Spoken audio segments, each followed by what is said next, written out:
പട്ന നഗരത്തിന്റെ തിരക്കേറിയ തെരുവുകളിൽ ഒന്നിലായിരുന്നു വികാസിന്റെ താമസം. 28 വയസ്സുകാരനായ വികാസ് ജീവിതത്തിന്റെ കയ്പേറിയ യാഥാർത്ഥ്യങ്ങളോട് മല്ലിട്ട് വളർന്ന ഒരു യുവാവാണ്. നഗരത്തിന്റെ പ്രധാന പ്രദേശത്തുള്ള ഒരു ചെറിയ ചേരിയിലെ ഒറ്റമുറി വീട്ടിലായിരുന്നു അവന്റെ ലോകം. അവിടെ അഴുക്കുചാലുകളും ദാരിദ്ര്യവും നിത്യകാഴ്ചകളായിരുന്നുവെങ്കിലും വികാസ് തന്റെ ജീവിതത്തെ ഒരു പരാതിയും കൂടാതെ സ്നേഹിച്ചു. അധ്വാനം എന്നതായിരുന്നു അവന്റെ ഏക മന്ത്രം. എല്ലാ ദിവസവും പുലർച്ചെ 4 മണിക്ക് എഴുന്നേറ്റ് തന്റെ പഴയ ഓട്ടോറിക്ഷയുമായി അവൻ തെരുവിലിറങ്ങും. ഒരു മിതമായ ജീവിതം നയിക്കാൻ ആവശ്യമായ പണം കണ്ടെത്തുക എന്നതിലുപരി അന്തസ്സോടെ ജീവിക്കുക എന്നതായിരുന്നു അവന്റെ ലക്ഷ്യം. വികാസ് ഒരു സാധാരണ ഓട്ടോ ഡ്രൈവർ മാത്രമായിരുന്നില്ല, അയാൾ നല്ലൊരു മനുഷ്യസ്നേഹിയായിരുന്നു. തന്റെ ഓട്ടോയിൽ കയറുന്ന ഓരോ യാത്രക്കാരനെയും ഒരു സുഹൃത്തിനെ പോലെ അയാൾ പരിഗണിച്ചു.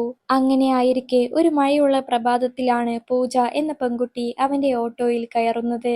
ഇളം നീല നിറത്തിലുള്ള ഒരു ചുരിദാർ ധരിച്ച് തോളിൽ വലിയൊരു ബാഗും തൂക്കി കണ്ണുകളിൽ കത്തുന്ന നിശ്ചയദാർഢ്യവുമായി നിൽക്കുന്ന പൂജയെ കണ്ടപ്പോൾ തന്നെ വികാസിന് എന്തോ ഒരു പ്രത്യേകത തോന്നി. സിവിൽ ലൈൻസിലേക്കായിരുന്നു അവൾക്ക് പോകേണ്ടിയിരുന്നത്. അവിടെയുള്ള ഒരു പ്രശസ്തമായ UPSC കോച്ചിംഗ് സെന്ററിലായിരുന്നു അവൾ പഠിച്ചിരുന്നത്. ആദ്യമൊക്കെ അവരുടെ ബന്ധം വെറും യാത്രക്കാരനും ഡ്രൈവറും തമ്മിലുള്ളതായിരുന്നു. എന്നാൽ ദിവസവും ഒരേ സമയത്തുള്ള യാത്രക്കിടയിൽ അവർ തമ്മിൽ സംസാരിച്ചു തുടങ്ങി. പൂജ ഒരിടത്തര കുടുംബത്തിൽ നിന്നുള്ള പെൺകുട്ടിയായിരുന്നു. IPS ഓഫീസർ ആവുക എന്നതായിരുന്നു അവളുടെ ജീവിതത്തിലെ ഏക ലക്ഷ്യം. അവളുടെ അച്ഛൻ ഒരു സാധാരണ ഗുമസ്തനായിരുന്നു. മകളുടെ സ്വപ്നങ്ങൾക്ക് ചിറകു നൽകാൻ അദ്ദേഹം തന്റെ സമ്പാദ്യം മുഴുവൻ ചിലവഴിക്കുകയായിരുന്നു. പൂജയുടെ നിശ്ചയദാർഢ്യവും അധ്വാനവും വികാസിനെ അത്ഭുതപ്പെടുത്തി. ഒരു സ്ത്രീക്ക് ഇത്രയും വലിയ ലക്ഷ്യങ്ങൾ ഉണ്ടാകുന്നത് അവന് പുതിയൊരു അറിവായിരുന്നു. പതുക്കെ പതുക്കെ ആ സൗഹൃദം ആഴത്തിലുള്ള പ്രണയമായി മാറി. വികാസിന്റെ ലാളിത്യവും സത്യസന്ധതയും പൂജയെ ആകർഷിച്ചപ്പോൾ പൂജയുടെ അറിവും ലക്ഷ്യബോധവും വികാസിനെ സ്വാധീനിച്ചു. അവർ മണിക്കൂറുകളോളം സംസാരിക്കാൻ തുടങ്ങി. പലപ്പോഴും ഓട്ടോ സ്റ്റാൻഡിൽ കാത്തു നിൽക്കുമ്പോഴും പൂജയുടെ പഠന കാര്യങ്ങളെക്കുറിച്ച് വികാസ് ചോദിച്ചറിയുമായിരുന്നു. അവളുടെ സ്വപ്നം തന്റെയും സ്വപ്നമായി വികാസ് ഏറ്റെടുത്തു. എന്നാൽ ഈ ബന്ധം പൂജയുടെ വീട്ടിൽ അറിഞ്ഞപ്പോൾ കാര്യങ്ങൾ മാറിമറിഞ്ഞു. ഒരു ഓട്ടോക്കാരനുമായി തന്റെ മകൾ പ്രണയത്തിലാണെന്ന് അറിഞ്ഞപ്പോൾ പൂജയുടെ അച്ഛൻ തകർന്നുപോയി. പദവിയും പണവും നോക്കുന്ന ആ സമൂഹത്തിൽ ഒരു IPS ലക്ഷ്യമിടുന്ന പെൺകുട്ടി ഒരു സാധാരണ തൊഴിലാളിയെ വിവാഹം കഴിക്കുന്നത് അദ്ദേഹത്തിന് ചിന്തിക്കാൻ പോലും ആകുമായിരുന്നില്ല.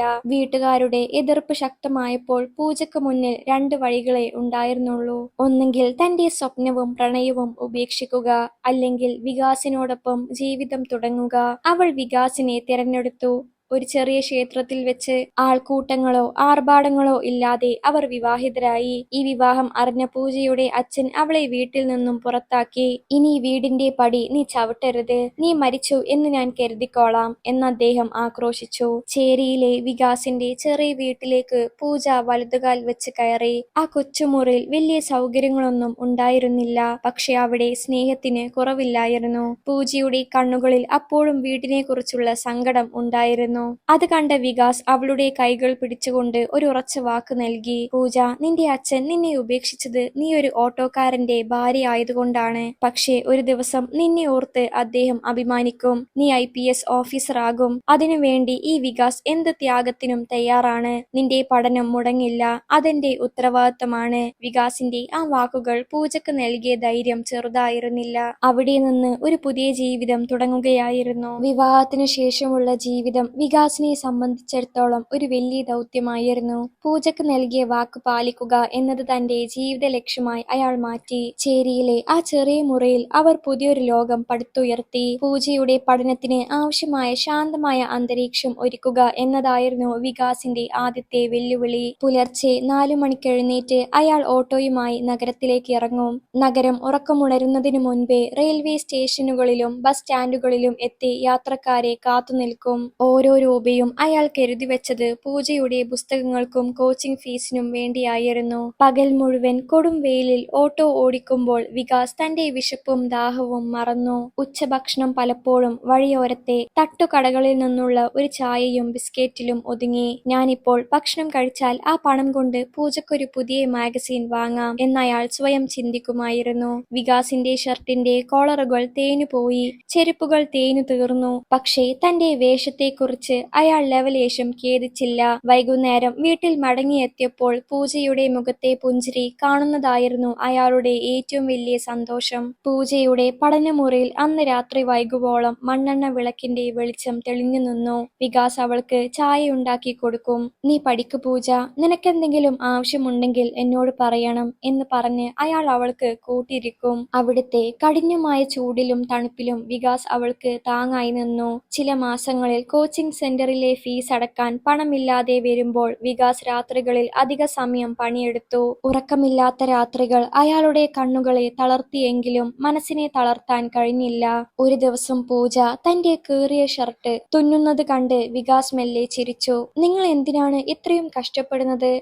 നമുക്ക് ഈ പഠനം നിർത്തിയാലോ? ഞാൻ എവിടെയെങ്കിലും ജോലിക്ക് പോകാം" എന്ന് പൂജ വിതുമ്പലോടെ ചോദിച്ചു. വികാസ് അവളുടെ കൈകൾ ചേർത്ത് പിടിച്ചുകൊണ്ട് പറഞ്ഞു, "പൂജ, നീ കാണുന്നത് എന്റെ കഷ്ടപ്പാടല്ല, എന്റെ നിക്ഷേപമാണ്. നീ ഒരു IPS ഓഫീസറായി യൂണിഫോം ധരിച്ചു നിൽക്കുന്നത് കാണാനാണ് ഞാൻ ആഗ്രഹിക്കുന്നത്. അന്ന് ഈ കീറിയ ഷർട്ടുകളെല്ലാം പുതിയ പട്ടുവസ്ത്രങ്ങളായി മാറും." വികാസിന്റെ ആ നിശ്ചയദാർഢ്യം പൂജക്ക് പുതിയൊരു ഊർജം നൽകി. ചേരിയിലെ പരിമിതമായ സൗകര്യങ്ങൾക്കിടയിലും പൂജ തന്റെ ലോകം പുസ്തകങ്ങൾക്കുള്ളിലാക്കി. വികാസ് അവൾക്കായി ഏറ്റവും പുതിയ ജനറൽ നോളേജ് പുസ്തകങ്ങളും പത്രങ്ങളും കൃത്യമായി എത്തിച്ചു. നഗരത്തിലെ വലിയ ബുക്ക് സ്റ്റാളുകളിൽ പോയി അവിടുത്തെ ജീവനക്കാരോട് ചോദിച്ച് പ്രധാനപ്പെട്ട പുസ്തകങ്ങൾ അയാൾ കണ്ടെത്തി. ഒരു സാധാരണ ഓട്ടോ ഡ്രൈവർ UPSC സിലബസിനെ കുറിച്ച് ഇത്രയധികം സംസാരിക്കുന്നത് കണ്ട് പലരും അത്ഭുതപ്പെട്ടു. ആ മാസങ്ങളിൽ വികാസ് സ്വന്തം ജീവിതം തന്നെ മറന്നുപോയി. അയാളുടെ ഓട്ടോറിക്ഷയുടെ അറ്റകുറ്റപ്പണികൾ പോലും അയാൾ മാറ്റിവെച്ചു. ടയറുകൾ തേഞ്ഞു തീർന്നിട്ടും അയാൾ ഓട്ടം തുടർന്നു. മഴക്കാലത്ത് ഓട്ടോയുടെ മുകളിൽ പ്ലാസ്റ്റിക് ഷീറ്റ് കെട്ടി അയാൾ നഗരത്തിലൂടെ ഓടി. മഴ നനഞ്ഞു വിറച്ച് വീട്ടിലെത്തുമ്പോഴും പൂജയുടെ പഠനമേശയിലെ പുസ്തകങ്ങൾ നനയാതിരിക്കാൻ അയാൾ ശ്രദ്ധിച്ചു. പൂജയുടെ സ്വപ്നം വികാസിന്റെ സിരകളിൽ പടർന്നു പിടിച്ചിരുന്നു. തന്റെ ഭാര്യ ഒരു ഉന്നത ഉദ്യോഗസ്ഥയാകുന്നത് കാണാൻ ഒരു സാധാരണക്കാരൻ നടത്തുന്ന ഈ പോരാട്ടം ചേരിയിലെ മറ്റു താമസക്കാരെയും അതിശയിപ്പിച്ചു. സ്നേഹം കേവലം വാക്കുകളല്ലെന്നും അത് പ്രവൃത്തിയാണെന്നും വികാസ് തന്റെ ജീവിതത്തിലൂടെ തെളിയിച്ചു കൊണ്ടിരുന്നു. വർഷങ്ങളോളം നീണ്ടുനിന്ന വിട്ടുവീഴ്ചയില്ലാത്ത പോരാട്ടത്തിനൊടുവിൽ ആ നിർണായകമായ ദിവസം വന്നെത്തി. യൂണിയൻ പബ്ലിക് സർവീസ് കമ്മീഷന്റെ അന്തിമ ഫലം പ്രഖ്യാപിക്കുന്ന ദിവസം. അന്ന് പുലർച്ചെ മുതൽ വികാസിന്റെ ഉള്ളിൽ ഒരു കടൽ ഇരുമ്പുകയായിരുന്നു. അയാൾ ഓട്ടോയുമായി പുറത്തിറങ്ങിയെങ്കിലും മനസ്സു മുഴുവൻ കമ്പ്യൂട്ടർ സ്ക്രീനിലെ ആ അക്കങ്ങളിലായിരുന്നു. ഉച്ച കഴിഞ്ഞപ്പോൾ പൂജയുടെ കോൾ വികാസിന് വന്നു.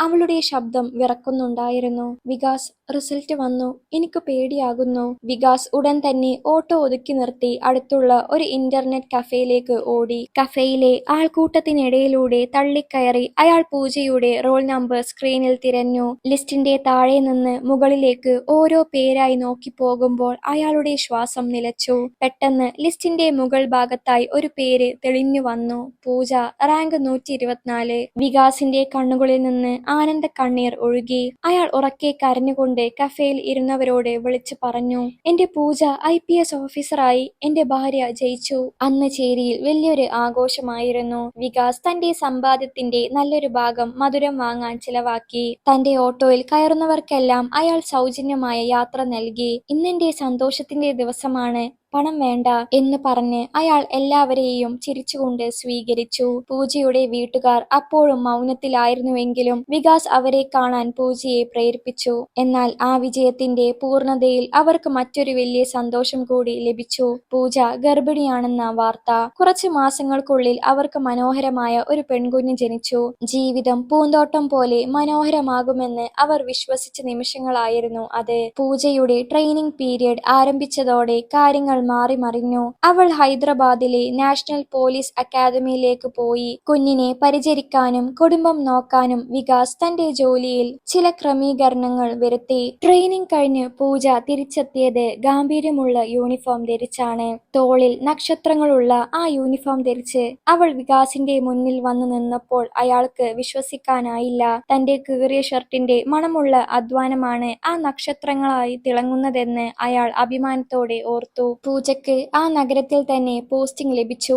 അതോടെ അവരുടെ താമസം ചേരിയിലെ ഒറ്റമുറിയിൽ നിന്നും സർക്കാർ നൽകിയ വലിയ ബംഗ്ലാവിലേക്ക് മാറി. വലിയ കവാടം, ചുറ്റും കാവൽക്കാർ, സല്യൂട്ട് അടിക്കുന്ന പോലീസ് ഉദ്യോഗസ്ഥർ. വികാസിന് ആ ലോകം തികച്ചും അപരിചിതമായിരുന്നു. എങ്കിലും തന്റെ ഭാര്യയുടെ വളർച്ചയിൽ അയാൾ സംതൃപ്തനായിരുന്നു.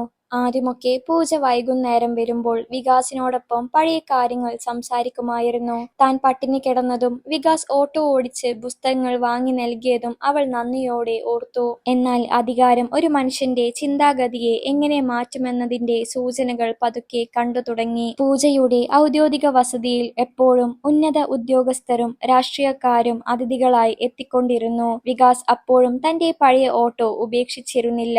പകൽ സമയം അയാൾ തന്റെ പഴയ സുഹൃത്തുക്കൾക്കൊപ്പം ഓട്ടോ സ്റ്റാൻഡിൽ ചെലവഴിച്ചു. പൂജയുടെ പദവി ഉപയോഗിച്ച് ആഡംബര ജീവിതം നയിക്കാൻ അയാൾ ആഗ്രഹിച്ചില്ല. പക്ഷേ ഈ ലാളിത്യം പൂജയുടെ പുതിയ ലോകത്തിന് ഒരു തടസ്സമായി തോന്നിത്തുടങ്ങി. സല്യൂട്ട് ചെയ്യുന്ന കീഴ് ജീവനക്കാർക്ക് മുന്നിലൂടെ തന്റെ ഭർത്താവ് ഓട്ടോ ഓടിച്ചു പോകുന്നത് പൂജയ്ക്ക് ഉള്ളിൽ ചെറിയൊരു അസ്വസ്ഥത ഉണ്ടാക്കി. വിജയത്തിന്റെ തിളക്കം പതുക്കെ ഒരു വേർതിരിവിന്റെ നിഴലായി മാറുകയായിരുന്നു. സ്നേഹത്തിന്റെ സ്ഥാനത്ത് അന്തസ്സും പദവിയും ചർച്ചാ വിഷയമായി മാറുന്ന ഒരു പുതിയ അധ്യായത്തിലേക്ക് അവർ പ്രവേശിക്കുകയായിരുന്നു. പൂജയുടെ ജീവിതം ഇപ്പോൾ ഫയലുകൾക്കും മീറ്റിംഗുകൾക്കും ഇടയിലായിരുന്നു. ഒരു IPS ഓഫീസർ എന്ന നിലയിലുള്ള തിരക്കുകൾക്കിടയിൽ അവൾക്ക് തന്റെ കുടുംബത്തിനായി മാറ്റിവെക്കാൻ സമയം കുറഞ്ഞു വന്നു. എന്നാൽ സമയക്കുറവിനേക്കാൾ വലിയൊരു വിടവ് അവരുടെ മനസ്സുകൾക്കിടയിൽ രൂപപ്പെട്ടു തുടങ്ങിയിരുന്നു. വികാസ് ഇപ്പോഴും പഴയ വികാസ് തന്നെയായിരുന്നു. നിഷ്കളങ്കനും ലളിതവുമായ ജീവിതം ആഗ്രഹിക്കുന്ന ഒരാൾ. എന്നാൽ പൂജയുടെ ലോകം പൂർണ്ണമായും മാറിപ്പോയിരുന്നു. പൂജയുടെ ഔദ്യോഗിക വസതിയിൽ എപ്പോഴും ഉന്നത ഉദ്യോഗസ്ഥരുടെ സാന്നിധ്യമുണ്ടാകും. പലപ്പോഴും അവരുടെ സംഭാഷണങ്ങൾക്കിടയിൽ വികാസ് ഒരു കാഴ്ചക്കാരനായി മാത്രം ഒതുങ്ങി. പൂജയുടെ സഹപ്രവർത്തകർ പലപ്പോഴും വികാസിനെ ഒരു വിചിത്ര ജീവിയെ പോലെയാണ് നോക്കിയത്.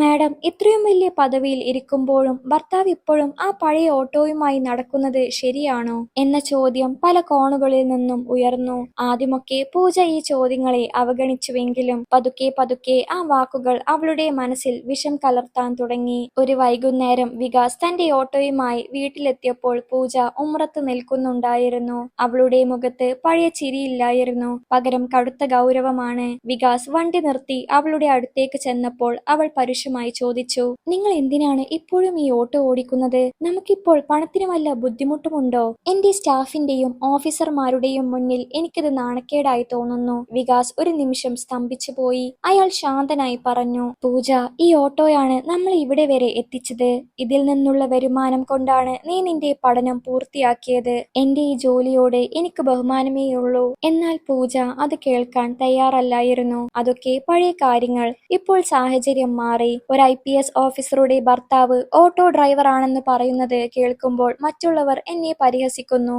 നിങ്ങൾക്ക് വേണമെങ്കിൽ ഞാനൊരു ബിസിനസ് തുടങ്ങാൻ പണം നൽകാം, പക്ഷെ ഈ പണി നിർത്തണം. വികാസിന്റെ ഉള്ളിൽ ആ വാക്കുകൾ ഒരു വലിയ മുറിവുണ്ടാക്കി. അയാൾക്ക് പദവിയോ ആഡംബരോ വേണമെന്നുണ്ടായിരുന്നില്ല. പൂജയുടെ വളർച്ചയായിരുന്നു അയാളുടെ ഏറ്റവും വലിയ സന്തോഷം. പക്ഷേ തന്നെ വളർത്തിയ ജോലിയെ അവൾ നാണക്കേടായി കാണുന്നത് അയാൾക്ക് സഹിക്കാനായില്ല.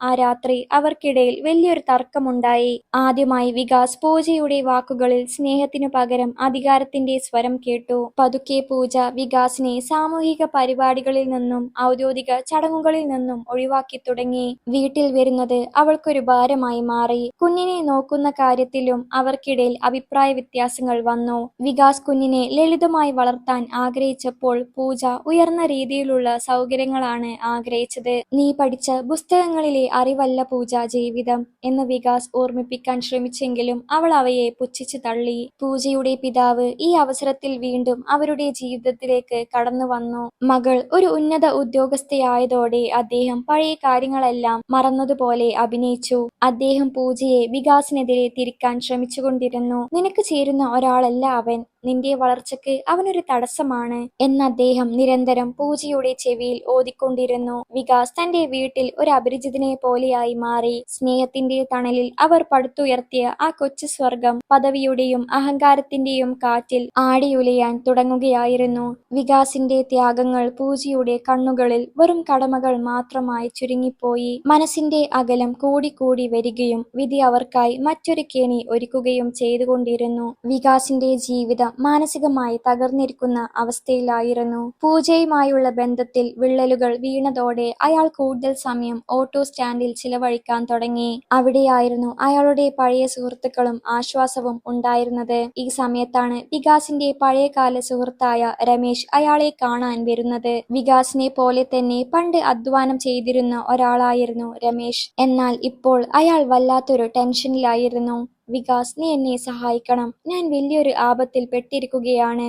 രമേശ് വികാസിന്റെ കൈകൾ പിടിച്ചു വിതുമ്പി. ഒരു വലിയ അഴിമതി കേസിൽ തന്നെ ചിലർ കരുവാക്കിയെന്നും പോലീസ് തന്നെ അന്വേഷിക്കുന്നുണ്ടെന്നും രമേശ് പറഞ്ഞു. വികാസ് തന്റെ സുഹൃത്തിനെ ആശ്വസിപ്പിച്ചു. പൂജ ഒരു IPS ഓഫീസർ ആയതുകൊണ്ട് അവൾ വിചാരിച്ചാൽ സത്യം കണ്ടെത്താൻ കഴിയുമെന്ന് വികാസ് വിശ്വസിച്ചു. അന്ന് രാത്രി വികാസ് പൂജയോട് ഈ കാര്യം സംസാരിക്കാൻ ശ്രമിച്ചു. പൂജ, എന്റെ ഒരു പഴയ സുഹൃത്ത് രമേശ് വലിയൊരു കുഴപ്പത്തിൽ പെട്ടിട്ടുണ്ട്.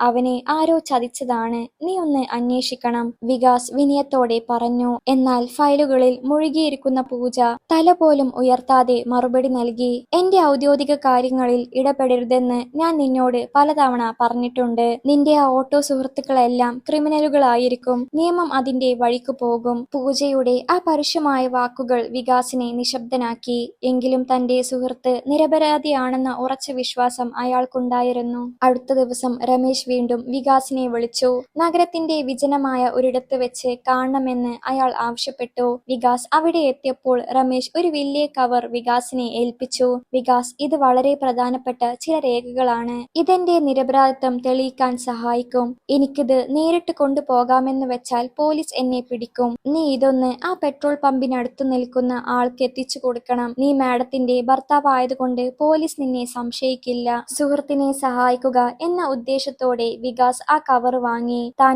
എന്തിലാണ് ചെന്നുപെടുന്നതെന്ന് ആ പാവ മനുഷ്യൻ അറിഞ്ഞിരുന്നില്ല. പെട്രോൾ പമ്പിന് സമീപം കറുത്ത ഷർട്ട് ധരിച്ച ഒരാൾ നിൽക്കുന്നുണ്ടായിരുന്നു. വികാസ് ആ കവർ അയാൾക്ക് കൈമാറി. എന്നാൽ വികാസ് അറിയാത്തൊന്നുണ്ടായിരുന്നു. ആ സ്ഥലത്തിന് സമീപമുള്ള ബാങ്കിന്റെ ATMിലും പെട്രോൾ പമ്പിലും CCTV ക്യാമറകൾ ഉണ്ടായിരുന്നു. കൂടാതെ ആ രേഖകൾ സുഹൃത്തിനെ രക്ഷിക്കാനുള്ളതായിരുന്നില്ല, മറിച്ച് ഒരു വലിയ തുക കൈക്കൂലി വാങ്ങി കേസ് അട്ടിമറിക്കാനുള്ള തെളിവുകളായിരുന്നു. വികാസ് കവർ കൈമാറിയ നിമിഷങ്ങൾക്കുള്ളിൽ തന്നെ പോലീസ് ജീപ്പുകൾ അവിടേക്ക് കുതിച്ചെത്തി. കവർ വാങ്ങിയ ആൾ ഓടി രക്ഷപ്പെട്ടെങ്കിലും വികാസ് അവിടെ തന്നെ നിന്നു. പോലീസ് വികാസിനെ വളഞ്ഞു. കൈകൾ ഉയർത്തു. എന്താണ് ആ കവറിൽ ഉണ്ടായിരുന്നത്? ഒരു പോലീസ് ഉദ്യോഗസ്ഥൻ വികാസിന്റെ ഷർട്ടിൽ പിടിച്ചുലച്ചുകൊണ്ട് ചോദിച്ചു. വികാസ് പതറിപ്പോയി.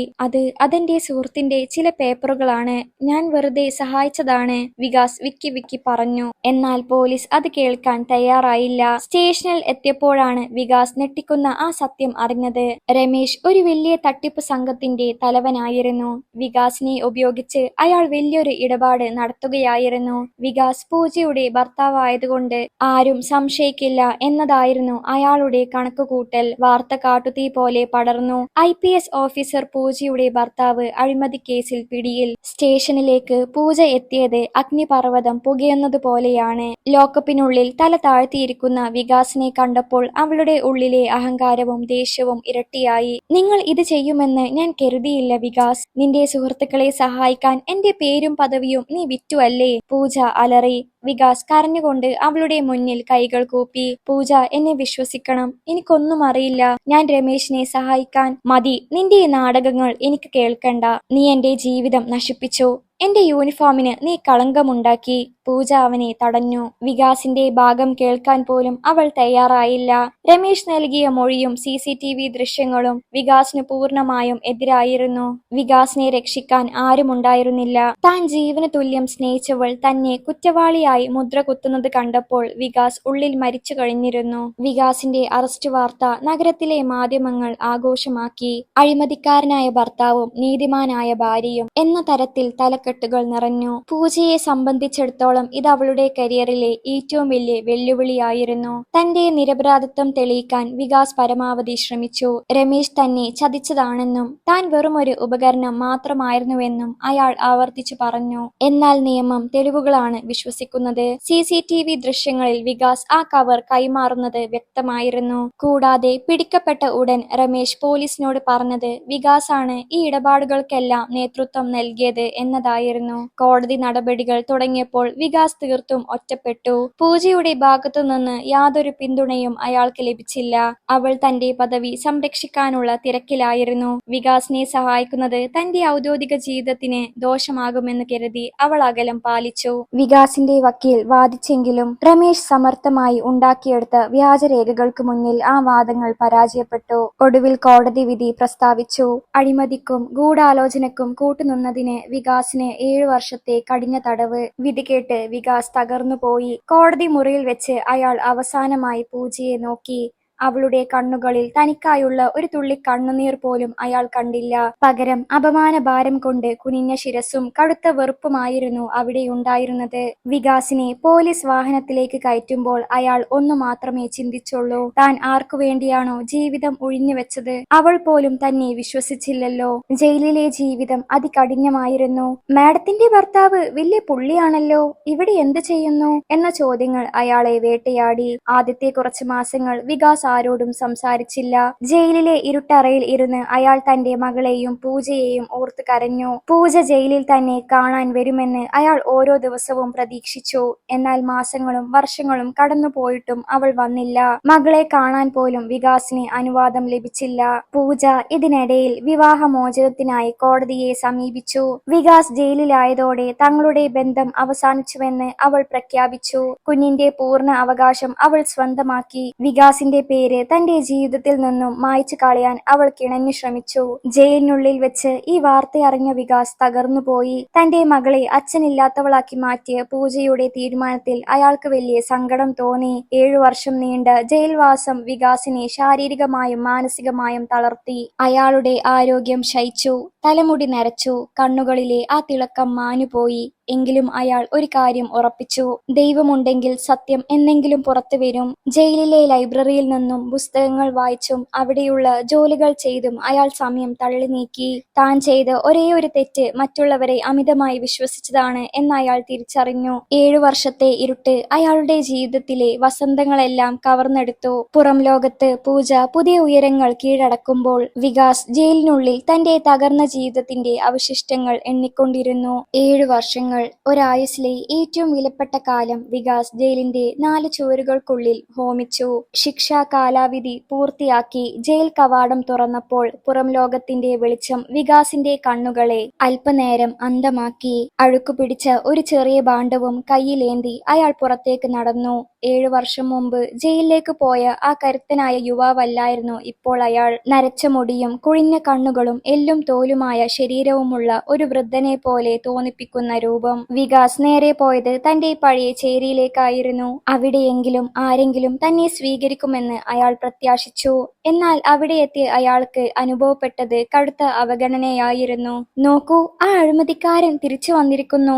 ആളുകൾ പരസ്പരം മന്ത്രിച്ചു. തന്നെ കാണുമ്പോൾ കുട്ടികളെ മാറ്റി നിർത്തുന്ന അമ്മമാരെയും മുഖം തിരിച്ചു പോകുന്ന പഴയ സുഹൃത്തുക്കളെയും കണ്ടപ്പോൾ വികാസിന്റെ ഉള്ളം പിടഞ്ഞു. തന്റെ പഴയ കുടിൽ അപ്പോഴേക്കും തകർന്നു വീണിരുന്നു. അയാൾ പൂജയെയും മകളെയും അന്വേഷിച്ചു. പൂജ ഇപ്പോൾ നഗരത്തിലെ ഏറ്റവും പ്രധാനപ്പെട്ട പോലീസ് ഉദ്യോഗസ്ഥരിൽ ഒരാളാണെന്നും അവൾ തന്റെ പഴയ ജീവിതം പൂർണ്ണമായും ഉപേക്ഷിച്ചുവെന്നും അയാൾ അറിഞ്ഞു. അവളുടെ വലിയ ബംഗ്ലാവിന് മുന്നിൽ അയാൾ ഒരു വട്ടം പോയി നിന്നു. കാവൽ നിൽക്കുന്ന പോലീസുകാർ ആ ഭിക്ഷക്കാരനെ പോലെയുള്ള മനുഷ്യനെ ആട്ടി അകറ്റി. തന്റെ മകൾ ആ വലിയ മതിൽക്കെട്ടിനുള്ളിൽ എവിടെയോ ഉണ്ടെന്നറിഞ്ഞിട്ടും അവളെ ഒന്ന് കാണാൻ പോലും അയാൾക്ക് കഴിഞ്ഞില്ല. വികാസ് പഴയ സുഹൃത്തായ രമേശിനെ തിരഞ്ഞു. താൻ ആർക്കു വേണ്ടിയാണോ ഈ ശിക്ഷ അനുഭവിച്ചത് അയാളെങ്കിലും സഹായിക്കുമെന്ന് വികാസ് കരുതി. രമേശ് ഇപ്പോൾ ഒരു വലിയ ബിസിനസ്സുകാരനായി മാറിയിരുന്നു. വികാസ് അയാളുടെ ഓഫീസിലെത്തി. എന്നാൽ വികാസിനെ കണ്ട രമേശ് അയാളെ തിരിച്ചറിയാത്ത ഭാവം നടിച്ചു. എന്റെ അടുത്ത് ഇത്തരം ക്രിമിനലുകൾക്ക് സ്ഥാനമില്ല, ഇവനെ പുറത്താക്കൂ എന്ന് തന്റെ സെക്യൂരിറ്റിയോട് രമേശ് ആക്രോശിച്ചു.